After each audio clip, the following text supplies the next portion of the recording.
masalah masalah liquidity lah, masalah paling besar. Especially most company problem short term punya I think business cycle disrupted, banyak benda yang disrupted.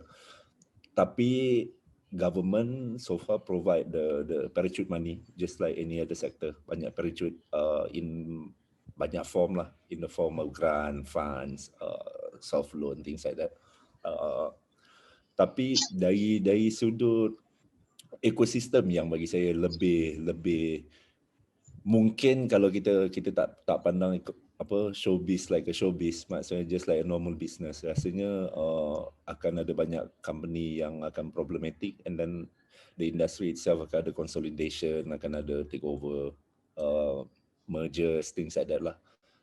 So from creative perspective, bila market keluar sekarang ni kan banyak, bila cinema, maksudnya bila filem siap tak ditayangkan, so kita ada wajib tayang kan. So sekarang backlog almost a year.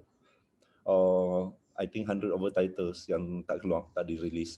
So by the time buka balik, what's gonna happen to the ecosystem then? And adakah kita akan hadap 2011 on steroid, which is akan ada banyak lambakan substandard movies, and then it turn into trust deficit from the audience, and we see a major slump on the market punya cycle. So that's how I see 2022 sebenarnya. Tapi unlike 2010 or 2011, sekarang kita ada alternative market lah, which is the OTT. Malaysia yang operational dalam territory Malaysia itself, I think ada lebih kurang 20 OTT of different brand from different parts of the world. So itu membuka sedikit, orang kata apa, ruang untuk monetization lah. Tanpa COVID pun the ecosystem tak balance Maksud tanpa COVID kalau kita tak libatkan isu COVID, the industry is not in balance dari sudut numbers. Maksudnya kalau budak yang pergi belajar, ambil loan PTPTN, pergi MMU Nusajaya, keluar, saya tak ada exact numbers, but I think it takes at least 5 to 10 years just to cover the loan, which bagi saya agak benda ni dah memang problematic. So bila COVID datang, compounded by the COVID situation over time, which is more than a year sekarang kan, lebih pada setahun, kita dah tak ada ruang untuk absorb. Masa producer sebelum ni mungkin producer absorb sikit, TV station absorb sikit, tapi sekarang masing-masing is tengah fikir survival, and masing-masing punya cash untuk survive for the next 12-18 months pun problem. Ramai yang sangkut, and what made it worse saya rasa adalah the stop start.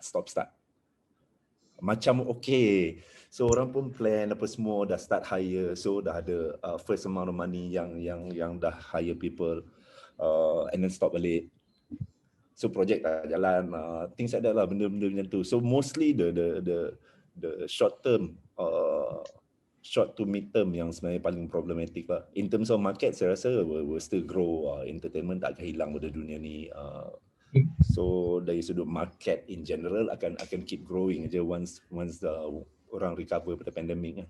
Tapi on the short term, I think the industry, young graduates especially, tak juga, saya rasa banyak senior position di banyak TV station pun problematic juga. Maksudnya ada banyak juga yang dijemput bersara dan sebagainya. So across board saya rasa semua rasa lah, daripada atas sampai ke kru dan juga yang graduates. Sebab saya tak pandang benda tu jadi isu. Maksudnya kita cuba buat dan kita rasa kita ada reason yang kita ada cukup reason untuk buat. Maksudnya kita ada argument kita lah, the movie supposed to be matured movie for matured audience, talking about matured issues, portraying matured discretion lah daripada audience yang nak menonton. So tapi technically akan ada aspek-aspek legality dalam censorship yang melibatkan definisi ganas apa, definisi vulgar apa, benda macam tu. So ada benda yang by definition tak boleh lepas. So kita cuba argue lah dengan kita punya hujah. So ada benda yang lepas, ada yang tak lepas. Tapi selesai proses tu, Saya rasa saya happy dengan deliberation dan kerjasama dan setakat mana yang censorship dah bagi, I'm okay with it because from the get go we know we are trading a fine line antara ban ke tak ban, lepas ke tak lepas. Tapi tu saya cuma cakap dari sudut konteks want to jaga lah kan. Tapi saya dia macam mana, tak adalah pandangan bipolar, tapi saya faham jurisdiction censorship dalam Kementerian Dalam Negeri melibatkan isu-isu sensitif. Maksudnya freedom of speech ke freedom of creativity ke apa, there's always a limit to it. Especially dalam konteks negara kita yang senang dihuru-harakan oleh pelbagai isu yang senang disensasikan. Tapi dalam skop yang lebih besar pula, saya mandang relevansnya LPF juga bergantung kepada decentralized ataupun democratized media right now dalam internet. So relevannya patah balik dalam sudut realiti situ. Maksudnya okay, dalam kita percaya kata okay, LPF play a role and have to play that role. Tapi realiti dia nak saring-saring pun, tapi memang pagar belah sana pun dah terbuka, nak saring apa belah sini kan. Memanglah nak saring okay, no problem lah, tapi like literally siapa ada internet boleh access dan dia membawa kepada repercussion lain. Saya pernah ada maksud ada dialog diskusi ataupun ketidakpuashatian terhadap kenapa Roshamno isap rokok dengan Brad Pitt isap rokok ada dua treatment yang berbeza. So maksudnya macam kalau Roshamno isap rokok, orang kita lebih senang terikut. Contohnya kan. So kita lah macam tak boleh lah because kalau Roshamno tak boleh isap rokok, Brad Pitt tak boleh isap rokok. Tapi itu budaya diorang. So kita pula jadi macam kita maksudnya dari sudut kreativiti kita angin dari sudut maksudnya semangat kreatif lah dia jadi dah lah kita fight dengan Hollywood dari sudut bajet tak ada. So now we also fighting them dalam keadaan it's not level playing field. It's not level playing field from economic standpoint. It's not even level playing field from censorship standpoint. So dari sudut itulah. Tapi kalau tanya general censorship adakah relevan? Itu juga jawapan saya lah. Adakah masih relevan sebab dah ada internet, orang dah ada access to all this censorship OTT yang tak ada censorship. Sehingga orang kan kata but geographically kan benda tu boleh set apa semua. If you're in Malaysia then it's bound to be tapi kita juga secara jujurnya tahu kata fungsi VPN tu apa kan. So let's not kid ourselves lah.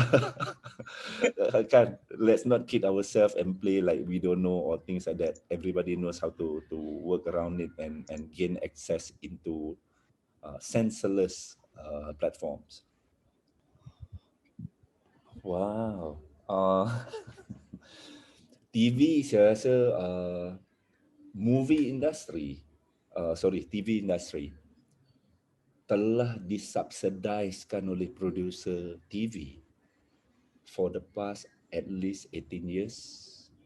No, since 1998. 1998 adalah tahun terakhir harga TV drama naik. Sebelum 2018 di ATM lagi sekali, tapi TV3 saya belum. Maksudnya sepanjang 18 tahun yang minyak naik 4 kali, turun 2 kali, naik lagi 3 kali. Harga beras naik, inflation every year. Kemampuan producer untuk menerbitkan menurun setiap tahun. Compounding. So untuk menyalahkan side producer semata-mata, tapi saya tak buat TV, so saya tak maksudnya it doesn't make sense pun untuk siapa-siapa yang buat, tapi mostly buat because of passion and nak bikin nama, maksudnya to get a good mileage for the company before they move to other things. Tapi that's TV. So bila apa yang berlaku sekarang dari sudut kenapa skrip macam ni, kenapa ini macam tukar nama je dialog pun dah sama ni. Kan, jangan kata reaction atau plot je, maksudnya scene pun dah replication and just almost like template-ish kan, ramai orang cakapnya. Tapi kita tak boleh buat apa sebab macam mana nak buat banglo guna bajet gazebo. Kita boleh buat gazebo yang cantik je lah. So that's that's the thing lah kan, maksudnya. Tapi evolusi TV series, kebetulan evolusi TV series di luar negara pula tengah dalam proses yang sangat dalam skala yang sangat besar. Game of Thrones, all the big setelah movie, maksudnya setelah filem jadi theme park. So most of writings yang involve storytelling ke apa yang sebelum ni di movie, tapi oleh kerana banyak sangat CGI movie, now the Marvel and DC, so banyak movie ataupun banyak story yang tak dijadikan filem. So di US particularly and especially with OTT, Netflix apa semua ni, Amazon apa semua, so dump in all this money and turn this IP into series. So lagilah kita ada comparison yang, wah tengok series Mat Salleh dah makin jauh tinggalkan kita, ke laut tinggal, memanglah kan. the amount of money being dumped into producing TV series. So itu dari sudut limitation ekosistem. Tapi at the end of the day, saya juga melihat kata quality is relative. You can't really, banyak aja cerita mahal yang mengarut juga kan, maksud cerita Mat Salleh pun banyak aja, especially yang mahal-mahal, lagi mahal tu lagi senang untuk jadi tak quality je kan. So it's not really packed by the amount of money, tapi saya rasa bila orang rasa, maksudnya especially investor ke apa, bila orang rasa industri ada parachute money, it's almost like anda cuma perlukan isytiharkan semangat anda, insyaAllah kita ada duit untuk support. So having parachute money pun attracted wrong kind of individuals into the industry as producer. Dia macam, aku cuma perlu mengaku jadi producer tanpa apa experience. Kalau ada nama Datuk kat depan sikit lagi cun lah. So just pergi kat Fina, sembang-sembang sikit, nampak macam bersemangat dan nak memang berminat dan tunjuk my flashy car, I can even make a movie without forking out my own money. So ramai juga the industry attracted that kind of, tapi saya tak rasa movie aja lah, saya rasa banyak industri juga macam tu kan. So bila parachute money being dumped like this, 100 million, 150 million over to berapa 80 company, 90 company, benda tu tak ada insentif untuk kenapa projek tu harus jadi kualiti. Dan kalau projek diorang buat tak berkualiti pun, kita tak ada sistem due diligence untuk diorang tak boleh minta lagi sekali. So the ecosystem tu sendiri yang sebenarnya membuatkan orang senang keluar dan masuk, we call it fly by night producers lah. Producers yang tak serius tapi lebih, orang kata apa, exploitative in nature. Dan yang ketiga, saya rasa kenapa filem kita ataupun projek kita tak berkualiti, saya rasa sampai producer kita rasa malu untuk keluarkan filem ataupun projek tak berkualiti. Until then we still gonna have a lot of substandard.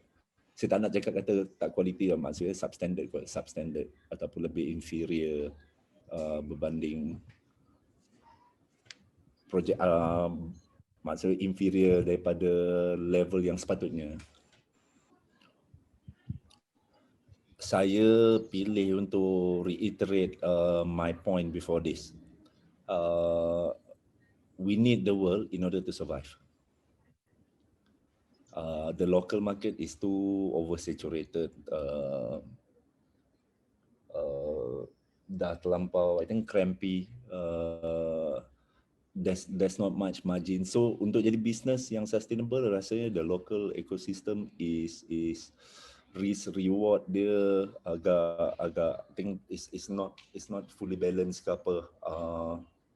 Tapi regional market at least lah, kalau tak international market pun, regional market present a better opportunity kot. So dari sudut opportunities, I think there's there's plenty.